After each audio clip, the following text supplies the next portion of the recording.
नमस्कार, आप देख रहे हैं खबर बिहार और मैं हूं आपके साथ प्रीति नेगी। पटना के गांधी घाट पर बड़ा हादसा हुआ है। गांधी घाट पर स्नान करने के लिए गए 6 लोग डूब गए, जिसके बाद तो हड़कंप मच गया। घाट पर मौजूद लोगों ने अपनी कोशिश से 5 लोगों को सुरक्षित बाहर निकाल लिया, जबकि एक छात्र लापता बताया जा रहा है।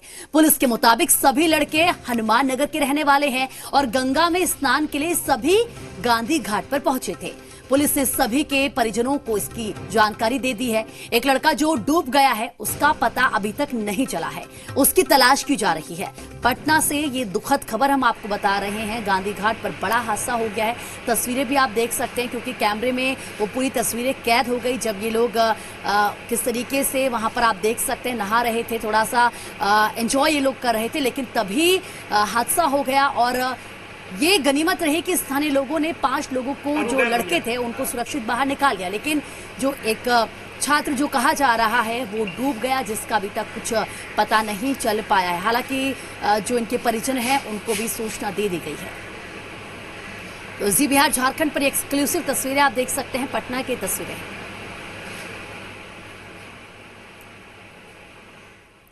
और सीवान में पुलिस टीम पर हमला हुआ है। मामला गोरैया कोठी का है। दरअसल पुलिस की टीम छितौली गांव के मुसहर टोली छापेमारी के लिए गई थी, लेकिन गांव वालों ने पुलिस पर ही हमला बोल दिया। पुलिस को खबर मिली थी कि मुसहर टोली में अवैध तरीके से शराब बनाई जाती है, और इसी खबर के मिलने के बाद पुलिस ने वहां पर छापा मारा, लेकिन गांव वालों ने ही पुलिस पर हमला कर दिया।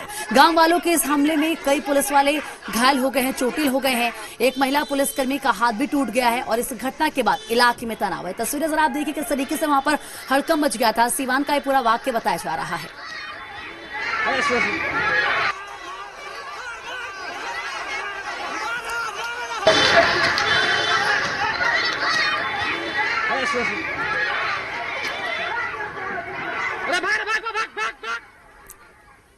और चलिए बात छपरा की कर लेते हैं, जहां पर पुलिस वाले ही आपस में भिड़ गए। मशरक थाना में ड्यूटी के दौरान दारोगा ने होमगार्ड के जवान को गोली मार दी, और इस घटना के बाद आरोपी दारोगा फरार हो गया। मामला शनिवार का है। अधिकारियों की माने तो दारोगा हरेंद्र कुमार और होमगार्ड के जवान अशोक कुमार के बीच देर रात गश्ती पर निकले थे, और इसी दौरान आपको बता दें कि दोनों के बीच विवाद हो गया। विवाद इतना बढ़ गया कि दारोगा ने अपने सर्विस रिवॉल्वर से होमगार्ड जवान को गोली मार दी। गोली होमगार्ड जवान को छूकर निकल गई। घायल जवान को अस्पताल में भर्ती कराया गया, और इस घटना के बाद से मशरक थाने में केस दर्ज किया गया। उधर आरोपी दारोगा की गिरफ्तारी के लिए पुलिस छापेमारी कर रही है। कई बजे रात की घटना है? 11:15। आपका नाम? अशोक कुमार। घर आपका कहाँ है? घर सोनपुर फकराबाद करता है।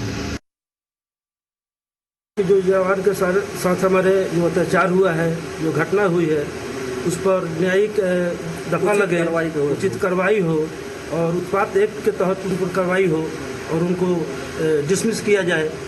थाना प्रभारी और लोग के द्वारा हमारे जवानों का शोषण किया जाता है, और ये बड़ी ही निंदनीय घटना है। ये अपने बाल बच्चों के चलते बचा हुआ है, नहीं तो मार दिए थे। मुजफ्फरपुर पुलिस को एक बड़ी कामयाबी हाथ लगी है। पुलिस ने 1.5 किलो चरस के साथ 3 नेपाली तस्कर समेत 5 लोगों को गिरफ्तार किया है। गिरफ्तार आरोपियों के पास से नेपाली करेंसी के साथ 13,29,000 इंडियन करेंसी भी मिली है।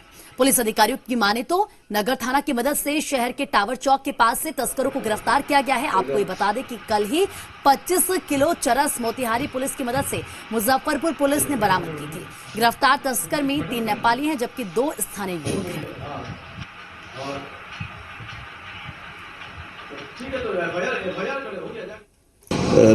जब हमारी टीम गई तो वहाँ रुपया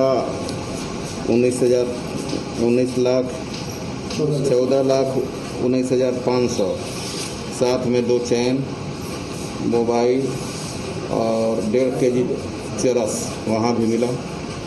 वहाँ जब्ती सूची बनाकर जब्त किया गया। साथ में वहाँ 5 व्यक्ति पकड़े गए।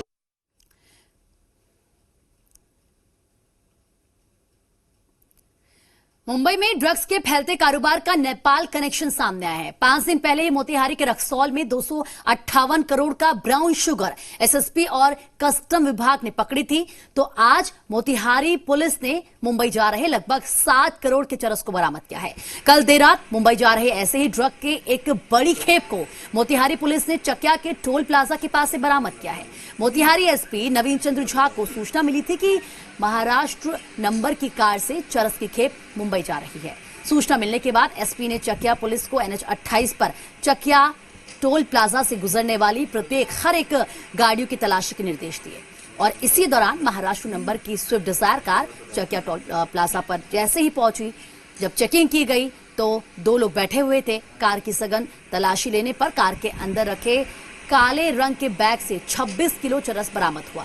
बरामद चरस की कीमत 7 करोड़ रुपए बताई जा रही है। गिरफ्तार ड्रग तस्करों ने पुलिस की पूछताछ में भी कई लोगों के नाम लिए हैं। 52 पैकेट में नशीला पदार्थ चरस जैसा बरामद हुआ है। इसका कुल वजन 26 किलो और 434 ग्राम है। उस्मान सफ़ी और विजयवंशी प्रसाद दोनों ही कुलार महाराष्ट्र राज्य के हैं और ये इन दोनों को गिरफ्तार किया गया है। ये लोग मुजफ्फरपुर से ये चरस खरीद कर और महाराष्ट्र जा रहे थे। प्रधानमंत्री नरेंद्र मोदी सोमवार को एक बार फिर से बिहार को कई सौगात देंगे। प्रधानमंत्री 14,258 करोड़ रुपए की योजनाओं की सौगात बिहार को देंगे। पीएम मोदी 3 महासेतु, 4 सड़कों का शिलान्यास भी करेंगे। 3 साल में सभी योजनाओं को पूरा करने का लक्ष्य रखा गया है। गांधी सेतु और विक्रमशिला सेतु के समांतर एक और सेतु बनाया जाएगा। वहीं प्रधानमंत्री फुलौत में 4 लेन के महासेतु का शिलान्यास भी करेंगे। इसके अलावा प्रधानमंत्री आरा, मोहनिया, राजौली, बख्तियारपुर, नरेनपुर, पूर्णिया, कन्हौली, रामनगर सड़क मार्ग से जुड़ी परियोजनाओं का भी शिलान्यास करेंगे।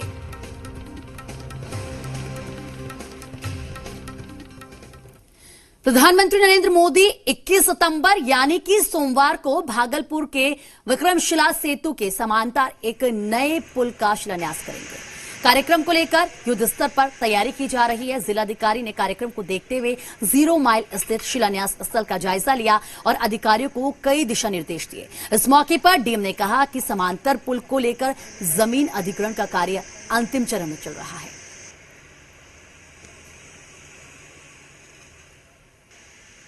सारी आवश्यक तैयारी कर ली गई है। 21 तारीख को शिलान्यास के कार्यक्रम की सूचना प्राप्त है। उसके संबंध में जो यहाँ से तैयारियां की जानी है वो सारी तैयारियां पूरी कर ली। जमीन अधिग्रहण बिल्कुल पूरा हो चुका है, अंतिम स्टेज में है, तो जमीन अधिग्रहण की कोई समस्या नहीं। तो बिहार को दिए जाने वाले विशेष तोहफों को लेकर सियासत भी तेज हो चुकी है। माननीय प्रधानमंत्री जी से मैं एक बात कहना चाहता हूं कि बिहार जो है ना 3रा सबसे आबादी वाला प्रदेश है भारतवर्ष में, और वहां जो है औद्योगिकरण की आवश्यकता है, रोजगार सृजन करने की आवश्यकता है, पलायन रोकने की आवश्यकता है, और वो तभी हो पाएगा जब बिहार को विशेष राज्य का दर्जा या विशेष आर्थिक पैकेज मिले। इसलिए मेरी मांग पुनः वही है कि बिहार को एक मुफ्त विशेष आर्थिक पैकेज मिले।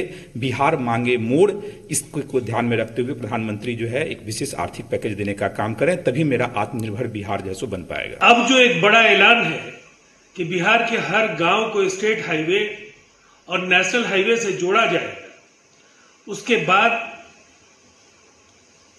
यातायात के राष्ट्रीय मानचित्र पर बिहार को जो सम्मानजनक ऊंचाई मिलेगी उसकी कल्पना भी बिहार की अपोजिशन को नहीं है।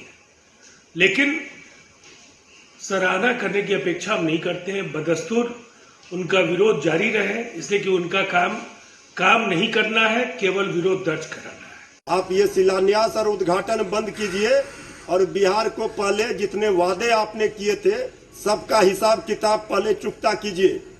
पटना यूनिवर्सिटी को सेंट्रल यूनिवर्सिटी का दर्जा तो नहीं दे पाए, विशेष राज्य का दर्जा नहीं दे पाए, विशेष पैकेज की घोषणा की थी, बिहार की बोली लगाई थी, वो तो बिहार की जनता को नहीं मिला, और अब आप झुनझुना लॉलीपॉप लेकर 10 दिनों से घूम रहे हैं।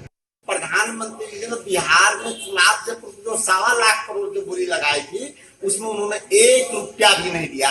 फिर इस चुनाव में आ गए 14,000 करोड़ की बोली लगाने, शिलान्यास करने, और इसमें पैसा दीजिएगा तब न शिलान्यास कीजिएगा।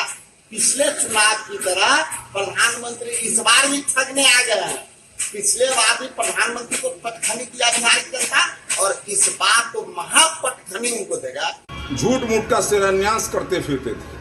हमने शिलान्यास भी किया है और उद्घाटन भी किया है। जो शिलान्यास हम पहले किए आज उसका उद्घाटन कर रहे हैं, और आज जो शिलान्यास कर रहे हैं कल को उद्घाटन भी हम ही को करना है, इसलिए कि जनता तो उन्हें अवसर देने वाली नहीं है, क्योंकि जो केवल शिलान्यास करते रहे, काम नहीं किए, उद्घाटन नहीं कर सके, और आज वो हमारे ऊपर प्रश्न चिन्ह लगा रहे हैं। आरजेडी नेता रघुवंश प्रसाद सिंह के निधन के 7 दिन बाद रविवार को आरजेडी का दफ्तर खुला। दफ्तर खुलने के बाद ही टिकट की मांग को लेकर सूबे भर से आरजेडी कार्यकर्ता पार्टी दफ्तर पहुंच रहे हैं। आपको बता दें कि रविवार को प्रदेश अध्यक्ष जगदानंद सिंह खुद कार्यकर्ताओं की फरियाद सुन रहे थे। इस दौरान एक ऐसा भी फरियादी आया जो अपने विधायक के खिलाफ बोलने लगे, जिसके बाद जगदानंद सिंह ने कहा कि अगर आरजेडी की स्थिति इतनी ही खराब है तो फिर आप टिकट की मांग लेकर क्यों आए हैं।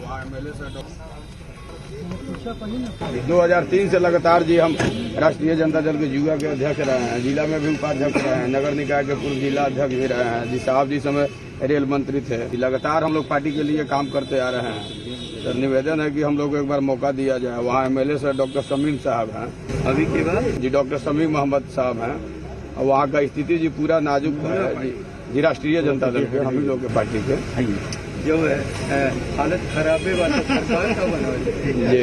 अरे कह की तो मिली तो हमहू जीत सकेला, वो जीत सकेला जी। और सबकर हालत खराबे वाला उनका स्थिति सर ठीक नहीं है, क्योंकि क्षेत्र में सर ऐसा स्थिति पैदा कर दिया है जी, और लोग आया हुआ उनसे। सीटों का पेंच सिर्फ एनडीए में ही नहीं फंसा है, बल्कि महागठबंधन में भी सीटों को लेकर उलझन बरकरार है। इसी उलझन को सुलझाने के लिए सीपीआई और सीपीएम के नेता आज आरजेडी ऑफिस पहुंचे। प्रदेश अध्यक्ष जगदानंद सिंह से बात हुई, लेकिन कोई भी परिणाम नहीं निकला। हां, इतना जरूर कहा गया कि लेफ्ट के साथ मिलकर आरजेडी चुनाव लड़ेगी। महागठबंधन में सीटों की उलझन को सुलझाने के लिए सीपीआई और सीपीएम के नेता आरजेडी ऑफिस पहुंचे। स्वागत पार्टी प्रवक्ता मृत्युंजय तिवारी ने किया। दोनों दलों के नेताओं को लेकर आरजेडी प्रदेश अध्यक्ष के कमरे तक पहुंचे, जहां भोला यादव भी मौजूद नजर आए। करीब 2 घंटे तक चली बैठक के बाद लेफ्ट के नेता बाहर निकले तो बस इतना कहा कि वो आरजेडी के साथ लड़ेंगे। बात आगे बढ़ रही,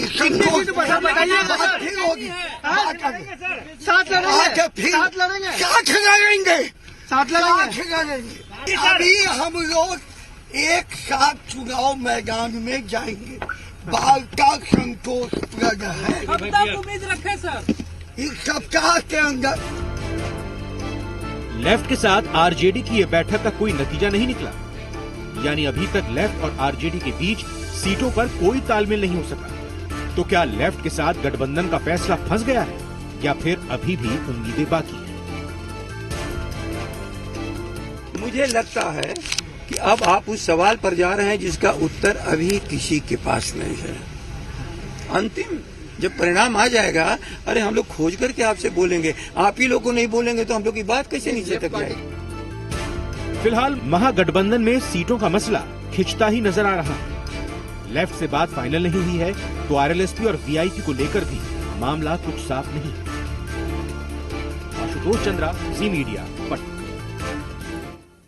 और वक्त एक छोटे से ब्रेक का है, हम फौरन लौट रहे हैं, आप बने रहे हमारे साथ।